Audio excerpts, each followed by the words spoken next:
अस्सलाम वालेकुम viewers, I am Mohammad Ibrahim on the platform of dimensional physics. Students, आज हम डिस्कस करेंगे chapter 15 topic back motor effect in generator. तो स्टूडेंट, सबसे पहली बात तो ये कि ये बड़ा ही सिंपल और बड़ा ही छोटा सा हमारे पास एक टॉपिक है।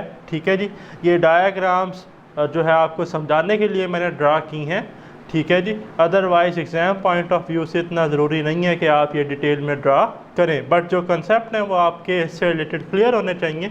तो सबसे पहले तो देखें ये है क्या, back motor effect in generator. देखें सिंपल, द अपोजिंग टॉर्क, या अपोजिंग की जगह काउंटर भी लिख सकते हैं, the counter torque produce due to induce EMF in a generator. Generator में जो अपोजिंग टॉर्क या काउंटर टॉर्क जो जनरेट होती है उसे हम क्या कहते हैं, back motor effect in generator.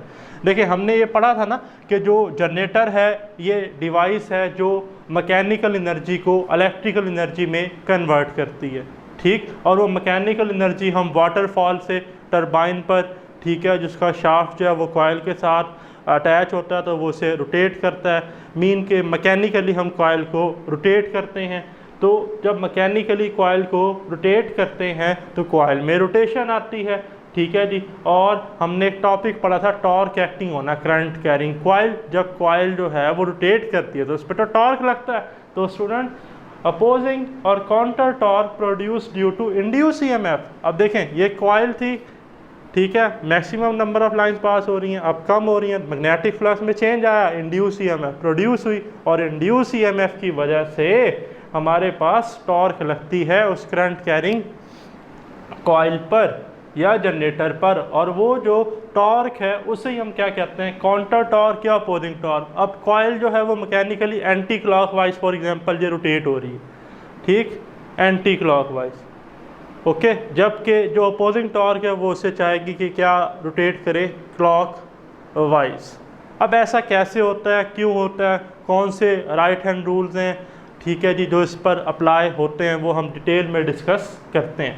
तो स्टूडेंट, सबसे पहले तो आप एक टर्म ये भी देख लें कि लोड क्या होता है जी, a device that consume electrical energy. ऐसे डिवाइस जी जो इलेक्ट्रिकल एनर्जी को कंज्यूम करे, like light bulbs, electrical fans etcetera, जितने भी इलेक्ट्रिकल गैजेट्स हैं जो इलेक्ट्रिसिटी कंज्यूम करते हैं उसे हम एज अ लोड जो है जी वो लिखते हैं।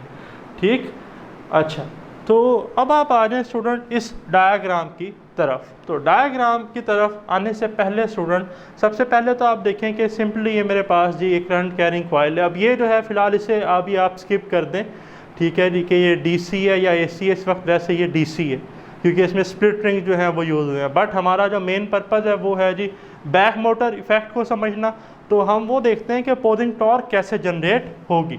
ठीक है जी, तो स्टूडेंट देखें सिंपली है कि हमने पढ़ा कि जब हम मैकेनिकली इस कॉइल को रोटेट करते हैं एंटी क्लॉकवाइज तो यहाँ पर जो है जी वो करंट जो है प्रोड्यूस होता है। कैसे प्रोड्यूस होता है, हमने स्टूडेंट पढ़ा था कि ये सिंपल मेरे पास यही कॉइल है, ठीक है जी, ए बी डी सी। तो हमने कहा जब मैं इस कॉइल को एंटी क्लॉकवाइज रोटेट करूँगा, कैसे, एंटी क्लॉकवाइज, मीन के अगेंस्ट द क्लॉकवाइज डायरेक्शन।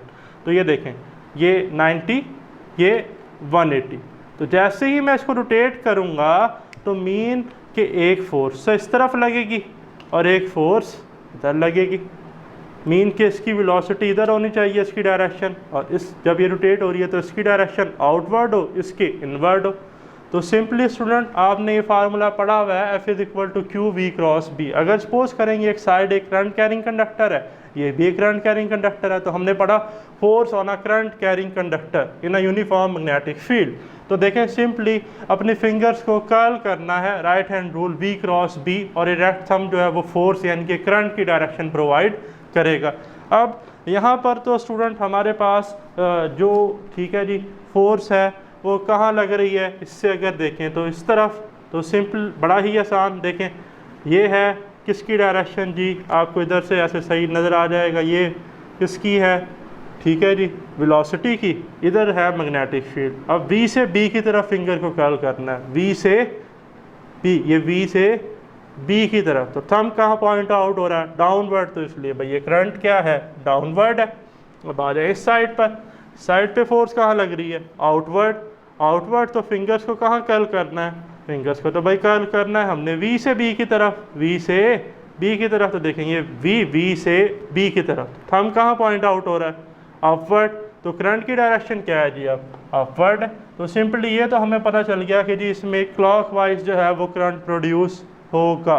अब सवाल ये पैदा होता है कि हुआ क्या, जैसे इस कॉइल को एंटी क्लॉकवाइज रोटेट किया, मैग्नेटिक फ्लक्स में चेंज आया, according to Faraday law of electromagnetic induction induce EMF produce हुई, ठीक है। अब ये रोटेट कर रही है और इंड्यूस ईएमएफ की वजह से ही इसमें अपोजिंग टॉर्क जनरेट होगी। वो कैसे होगी, तो उसके लिए आपको सबसे पहले तो ये इक्वेशन लिख लें, F is equal to I L cross B, पढ़ी हुई है आपने ये, ठीक है जी। Force on a current carrying conductor, ये आपको आती है, ठीक है जी। F is equal to I L cross B, ये फार्मूला जो है इसकी हेल्प से हम अपोजिंग टॉर्क जो है उसकी डायरेक्शन को समझेंगे। तो देखें सिंपली, इधर करंट डाउनवर्ड है, इधर जो करंट है जी ये अपवर्ड है। अब यहाँ रूल कौन सा यूज़ करना है, यहाँ तो हमने V क्रॉस B यूज़ किया, यहाँ स्टूडेंट हम यूज़ करेंगे राइट हैंड पाम रूल। कौन सा, राइट हैंड पाम रूल। ये लिख लें कि अपोजिंग टॉर्क की डायरेक्शन के लिए हम कौन सा रूल यूज़ करने जा रहे हैं, right hand palm rule. Simple, यही कॉइल है ABCD, ठीक है जी।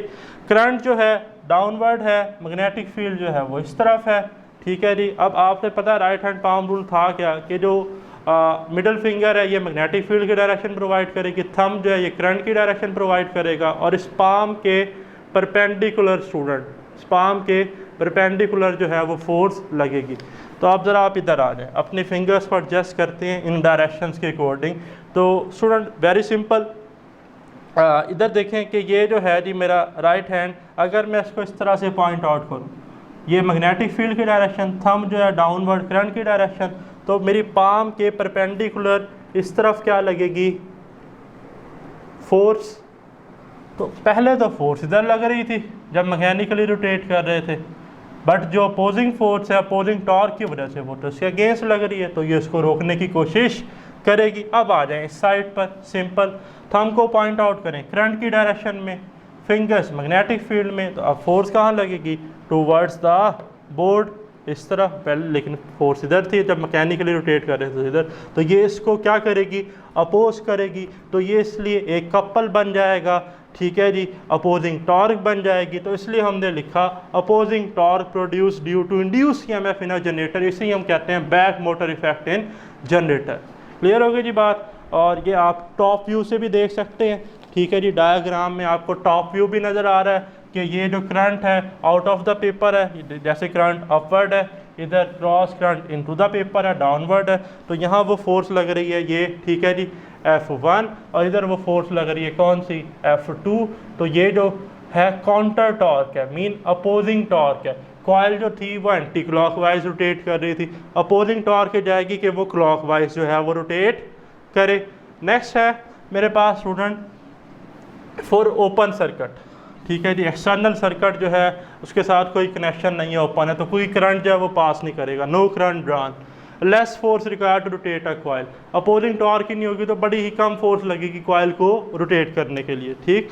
फॉर क्लोज सर्किट, अब क्लोज सर्किट होगा तो करंट पास करेगा, और करंट पास करेगा तो स्टूडेंट फिर जाहिर सी बात है कि हमें लार्ज फोर्स रिक्वायर्ड होगी कॉइल को रोटेट करने के लिए। क्यों, बिकॉज अपोजिंग टॉर्क है, जितनी ज़्यादा अपोजिंग टॉर्क होगी उतनी ज़्यादा लार्ज फोर्स जो है वो रिक्वायर्ड होगी हमें कॉइल को रोटेट करने के लिए। तो ये अकॉर्डिंग है, according to law of conservation of energy जो है ये है, ठीक है जी।